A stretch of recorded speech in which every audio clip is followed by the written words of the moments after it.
কথায় আছে শ্বশুরবাড়ি মধুর হাঁড়ি। ঠিক আছে, শ্বশুরবাড়ি মধুর হাঁড়ি, তবে আমার কাছে মনে হয় মেয়েদের ক্ষেত্রে এটা বলা উচিত যে বাবার বাড়ি খাবারের হাঁড়ি। আমি তো সারাদিনই খেতেই থাকি বাবার বাড়ি যখন যাই। তো আমার মতো কে কে আছেন অবশ্যই কমেন্ট করে জানাবেন। আসসালামু আলাইকুম, welcome back to my new another blog. This is আন্না। কি অবস্থা, সবাই কেমন আছেন? আই হোপ সবাই অনেক ভালো আছেন। আমি যখন ভয়েস দিই অনেকেই গাড়ির শব্দ শুনতে পাবেন, কারণ আমার বাসাটা একদমই রোডের সাথে। তো অনেকের বাসা আছে একটু ভিতরের সাইডে থাকে, তো আমার বাসাটা একদমই রোডের সাইডে। তো সারাদিনই গাড়ি যায় আর কি, তো সেই শব্দটা শোনা যায়। যখনই আমি ভয়েস দিতে যাব তখনই গাড়ির শব্দ শোনাই যাবে। তো সবাই একটু কষ্ট করে অ্যাভয়েড করবেন। তো আমি তো বাবার বাসায় এসেছি, আপনারা দেখেছেন আগের ভিডিওতে আমি বলেছি। তো এ তো সকালে উঠে দেখি যে মা হলো এখানে মাছ রাখছে। তো মার যে যে মাছগুলো পছন্দ হচ্ছে সেটা আর কি দাম দস্তর করে রেখে নিচ্ছে। আর এখানে যে মামাটা মাছ বিক্রি করতে এসেছে, আমি বুঝে হওয়ার পর থেকে দেখছি উনি মাছ বিক্রি করে সবসময় এরকম হেঁটে হেঁটে। তো এই তো মার যে যে মাছগুলো পছন্দ হচ্ছিল সেটাই নিয়ে নিচ্ছিল। এখানে নিয়েছে পোয়া মাছ, আর এখন হলো এই যে বেলে মাছগুলো নিবে। তো এই বেলে মাছগুলোর সাথে অনেকগুলো শিং মাছ ছিল। তো মা হলো শিং মাছগুলো নেবে না, এর জন্য শুধু বেলে মাছগুলো নিচ্ছিল। মাছগুলো হলো নদীর মাছ, একদম ফ্রেশ ছিল মাছগুলো। তো আমার মা আবার কখনোই নদীর মাছ ছাড়া মাছ তেমন একটা খায় না। তো সবসময় নদীর মাছগুলোই কেনার চেষ্টা করে, কারণ তারা সবসময় নদীর মাছ খেতে খেতে অভ্যস্ত। তো এখন আর ওই পুকুরের মাছগুলো খেতে পারে না। তো এই তো এখন হলো বেলে মাছ রাখার পরে এখন হলো এই যে দেখছেন চিংড়ি মাছগুলো, সেটাও আমার মা নেবে। তো এটা একটু দামাদামি করতেছিল, মিলতেছিল না দামে। তো আয়নের বাবা হলো এখানে দামাদামি করতেছিল। তো মা বলতেছিল ঠিক আছে আপনি দিয়ে দেন। তো দেখা যায় কত জায়গায় তো কত টাকা নষ্ট করি। তো ওনারা এত কষ্ট করে যেহেতু মাছগুলো বিক্রি করে, তো ওনারা 200 টাকা বেশি নিলে আর কি হবে। আমার মায়ের হলো আবার সবসময় একটু মায়া বেশি, মানে যখন দেখে কেউ কষ্ট করছে তাকে একটু বেশি টাকা দিতে আমার মা কখনো কষ্ট পায় না, আরও খুশি হয়। তো এই তো মা হলো ওনাকে একটু বেশি দাম দিয়ে এগুলো আর কি কিনে নিল। এই তো এরকম মাথায় করে যে মাছ বিক্রি করছে, খুবই কষ্ট হচ্ছে ওনাদের। তো আমার মা সবসময় এরকম কিছু দেখলে হলো তাদেরকে একটু টাকা বেশি দিয়ে দেয়। আবার দেখা যায় যারা রিক্সা চালায়, তো রিক্সাওয়ালা মামাদেরকে একটু টাকা বেশি দিয়ে দেয়, কারণ ওনারা অনেক কষ্ট করে এই 10, 20, 30 টাকার জন্য। তো এই জন্য আমার মা সবসময় বলে যে কত টাকায় তো কত জায়গায় দেওয়া হয়। তো দেখা যায় ওনাদেরকে একটু দিলে ওনারাও খুশি হলো। তো যাই হোক, এখানে কথা বলতে বলতে তো চিংড়ি মাছগুলো মেপে নিচ্ছিল। তো এই চিংড়িগুলো একদম দেশি চিংড়ি। তো চিংড়ি মাছগুলো মেপে নিচ্ছিল, আর এখন হলো চিংড়ি মাছগুলো আমরা কিনে নিয়েছি। আর এখানে দেখেন না, এই মামার হাড়ির বেশিরভাগ মাছে আমার মা হলো কিনে নিয়েছে। তারপর হলো আপনাদের সাথে আমার মায়ের বাগানটা একটু দেখাই। দেখেন কি সুন্দর করলা হয়েছে। তো আগেরবার তো আপনাদেরকে দেখেছিলাম কি সুন্দর বরবটি আর ঢ্যাঁড়স হয়েছিল আমার মার বাগানে। তো এবার হলো এসে দেখি আবার এখানে ঢ্যাঁড়সও হয়েছে, আবার অনেক সুন্দর সুন্দর করলা হয়ে আছে।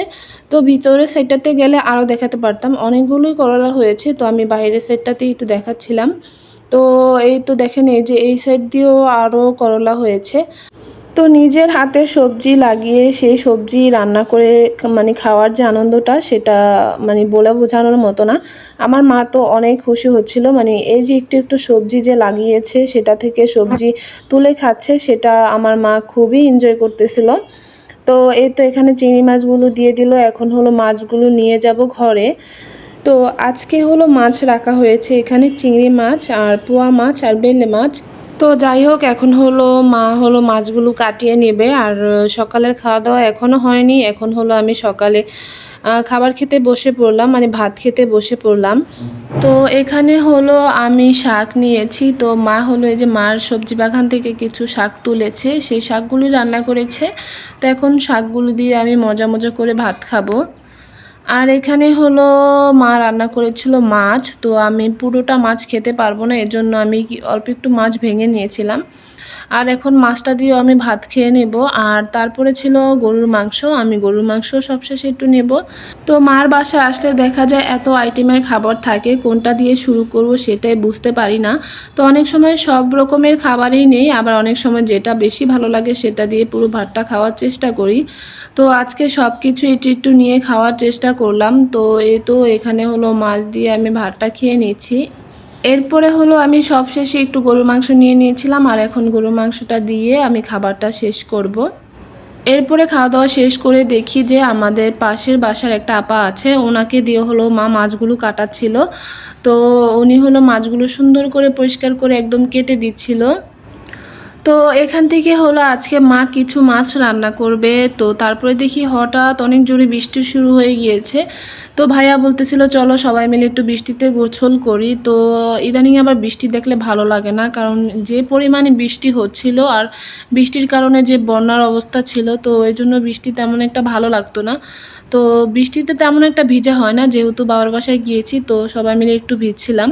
আর এখানে আমার আজান বাবু তো কী যে আনন্দ পাচ্ছিল বৃষ্টিতে ভিজে। আর বৃষ্টির কারণে দেখা যায় একদম আমাদের উঠানে একদম শ্যাওলা পড়ে গিয়েছে। তো আমাদের উঠানটা যেহেতু মা একদম পাকা করে ফেলেছে, তো শ্যাওলা পড়ে গিয়েছিল। তো ভাইয়া এখানে মানে আমরা সবাই মিলে আর কি শ্যাওলাগুলোকে পরিষ্কার করতেছিলাম, মানে সবাই, আমিও করেছি। তখন আর আমি ভিডিও করতে পারিনি, তো আমি চিন্তা করলাম সবার সাথে একটু ভিডিও করে শেয়ার করি। এরপর হলো এখানে সাবান কুচি সব কিছু নিয়ে আসছি, মানে এখানে আমরা গোসলটা করে নিব। আর এখানে আমাদের মোটরের পানি আছে, তো সেটা দিয়ে হলো সব ময়লাগুলো পরিষ্কার করে দিচ্ছিল আয়ানের বাবা। তো সবাই মিলে আমরা কাজ করেছি। আয়ানের বাবাও একদম দেখেন শ্বশুরবাড়ি এসে কাজ করা শুরু করে দিয়েছে। তো সে হলো পানি দিচ্ছিল সব জায়গায়, মানে যেই জায়গাগুলো ঘষা হয়েছে ময়লাগুলো পরিষ্কার করে দিচ্ছিল। এরপরে হলো বিকেলের দিকে আয়ান আর আজান হলো একটু দোকানে যাচ্ছিল, মানে নানুর কাছ থেকে টাকা নিয়েছে, এখন দুই ভাই মিলে দোকানে যাচ্ছে। আমাদের বাড়ির পাশে একটা দোকান আছে, তো সেই দোকানটাতে যাচ্ছে দুই ভাই মিলে। আর এই তো দেখেন ভাবি হলো আমাদের ছোট ঘর থেকে হলো খাবার নিয়ে আসছে। তো ভাইয়া হলো এখানে রসমালাই এনেছিল আমাদের জন্য, তো সেটাই ভাবি নিয়ে আসছে। তো আমরা সবাই মিলে এখন রসমালাই খাবো। আমার বাবার বাড়ির যে বাজারটা, তো ওই বাজারের রসমালাইটা আবার আমার অনেক বেশি পছন্দ, এজন্য সবসময় আসলে ভাইয়া হলো রসমালাই এনে খাওয়ায়। তো আমার আগের ভিডিওতেও দেখেছেন আমি যখনই আসি বাবার বাসায়, তো তখনই ভাইয়া রসমালাই আনে। তো এখন হলো আমরা সবাই মিলে রসমালাইটা খাবো। তো দেখেন কতটা লোভনীয়, রসমালাইটা অনেক মজা।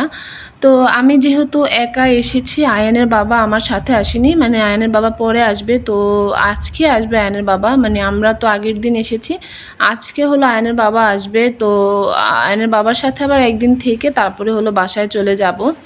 তো এই তো আয়ানের বাবাও চলে আসছে। আর আসার সময় হলো এখানে আয়ানের বাবা এখানে পানিপুরি নিয়ে আসছিল। এই পানিপুরিটা আবার আমাদের সবার অনেক পছন্দ। তো আমাদের মানে বাবার বাসায় আসার সময়, আমার শ্বশুর বাসা থেকে বাবার বাসায় আসার সময় এই পানিপুরির দোকানটা পড়ে।